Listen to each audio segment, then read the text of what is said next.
잭팟이 터졌습니다. 국내 주요 방산업체들이 20조 원 이상으로 추정되는 사상 최대 규모의 무기 수출을 성사시킴으로써 우리나라 방산 수출 역사에 새로운 지표를 만들어냈습니다. 이번 방산 수출은 최대 20조 원 이상의 역대 최고치일 뿐 아니라 나토 회원국에 대한 첫 방산 수출 사례가 될 예정인데요. 폴란드가 어떠한 부분에서 대한민국의 무기를 선택할 수밖에 없었는지와 나토의 중심에 서게 된 대한민국 K 방산의 자랑스러운 모습을 전달해 드리겠습니다. 폴란드 정부는 현지 시간 7월 27일 K2 흑표전차 전대와 K9 자주포 640여 문, FA50 경공격기 48대 등 한국산 무기를 대거 도입하는 기본 계약을 체결했다고 밝혔습니다. 이 기본 계약은 전체 수출 규모가 20조 원이며 이는 대한민국 역사에 유례없는 사상 최대 규모의 무기 수출이라고 합니다. 폴란드와 향후 진행될 개별 실행 계약을 위한 절차로 사업 예산을 설정하고 총 물량과 사업 규모를 결정하기 위해 기본 계약이 체결되었으며 최종 계약이 성사될 경우 최대 20조 원 이상의 사상 최대 규모의 방산 수출로 역사에 기록될 예정입니다. 이번 계약으로 폴란드는 현대로템의 K2 흑표 전차와 한화 디펜스의 K9 자주포, 한국항공우주산업의 FA50 경공격기를 도입해 억지력을 강화할 것으로 보입니다. K2 흑표 전차는 미래 무기체계를 선도하는 현대로템의 방위산업 부문에서 자체적인 연구개발 및 생산체계 구축을 통해 탄생한 전차입니다. 한국에서 처음 개발된 K1 전차와 현재 한국군의 주력 전차인 K1A1에요. 미래 전장을 지배할 차세대 전차로 주목받는 것이 바로 K2입니다. K1 전차가 미국의 M1 전차에 바탕을 두었다면 K2 전차는 설계부터 제작까지 순수 국내 기술을 도입한 데에 의의가 있습니다. 2003년 개발에 착수한 K2 전차는 총 3차례에 걸쳐 제작을 진행 중이며 2차 양산된 K2는 엔진과 변속기 등을 결합한 장치인 파워팩에서 1차 양산분과 결정적 차이를 보이는데요.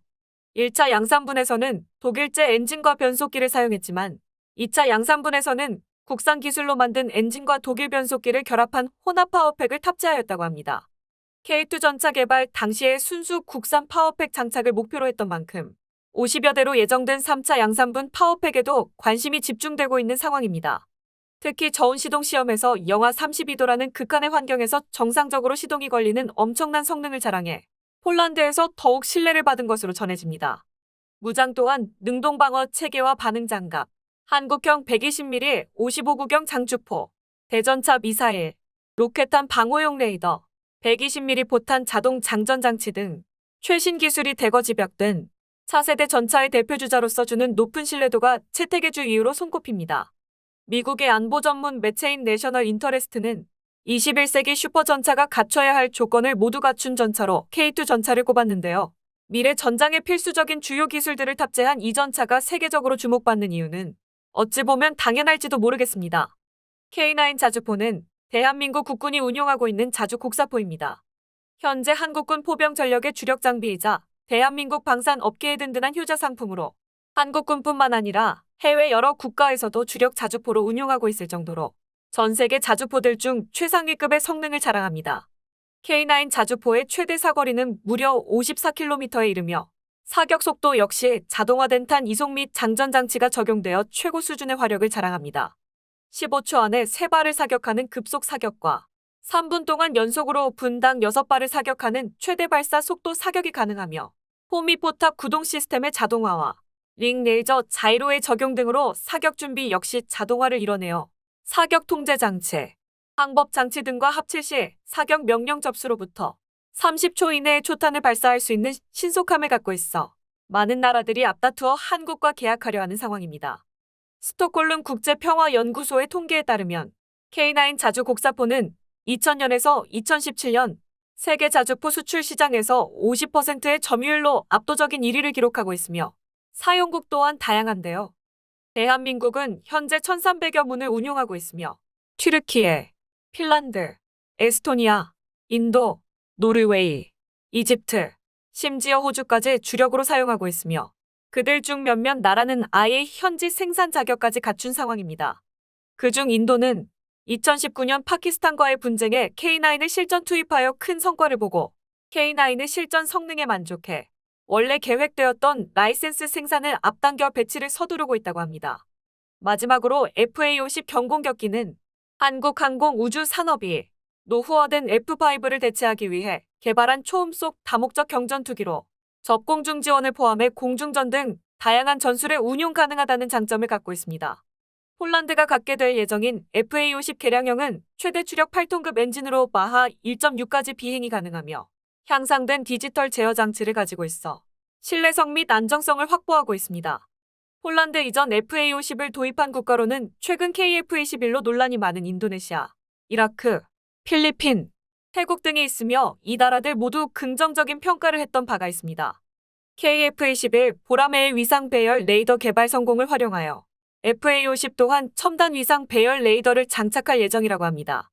무장으로는 총 7개의 무장 장착대를 갖고 있으며 20mm 기관포, 합동 직격탄과 레이저 유도 폭탄 등 정밀 유도 폭탄, 매버릭 공대지 미사일, 사이드 와인더, 공대공 미사일 등으로 무장하고 있으며 최근엔 사거리가 400km인 순항 미사일까지 무장 가능하다고 알려졌습니다. 우선 올해부터 K2 전차 180대를 도입하고 2단계로 현지화된 모델인 K2PL을 800대 더 확보할 예정이라고 합니다. 1단계 물량은 한국에서, 2단계는 현지에서 생산될 계획입니다. K2 전차 제작사인 현대로템의 대표는 한국 기업 대표 연설에서 우리나라와 동일한 무기 체계를 사용하면서 양국 간의 유대 관계가 더 깊어질 것으로 기대된다며 앞으로 기술 이전과 현지 생산을 통해 경제 전반에 걸쳐 협력을 강화할 것이라 밝혔습니다. FA-50의 경우 내년 중반까지 먼저 인도받을 12대를 포함해 총 48대를 수입하며 K9 자주포는 1차로 48문을 한국에서 도입한 뒤 2024년부터 600여 문을 현재 생산할 계획이라고 밝혔습니다. 또한 폴란드 정부는 자체 개발한 장갑차 보르숙의 성능 미달로 한화 디펜스의 AS-21 보병용 전투장갑차 레드백 및 K9 자주포의 급탄에 쓰이는 K10 탄약 보급 장갑차까지 추가로 도입해 병행 사용하는 것을 검토 중인 것으로 알려져 제2의 국방 형제라는 말까지 나올 정도로 환영받고 있는 모습입니다. 이번 계약이 특별한 또 다른 이유는 폴란드가 바로 나토 회원국 중 첫 방산 수출국이 되기 때문인데요.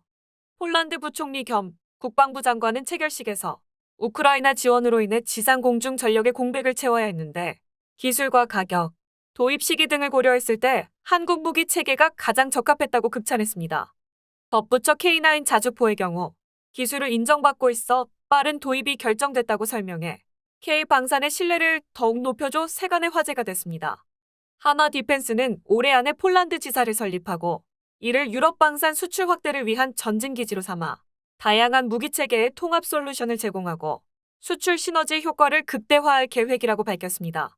최근 러시아, 우크라이나의 전쟁으로 영국 등 국가들까지 대한민국의 K방산에 관심을 보이며 구매 수요가 더욱 늘어나고 있는 추세인 현재 대한민국의 K방산이 머지않은 미래에 나토 표준을 차지하게 될지도 모른다는 전망이 나오고 있어 앞으로의 추이가 기대되는 상황입니다. 오늘 준비한 영상은 여기까지입니다. 시청해주셔서 감사합니다.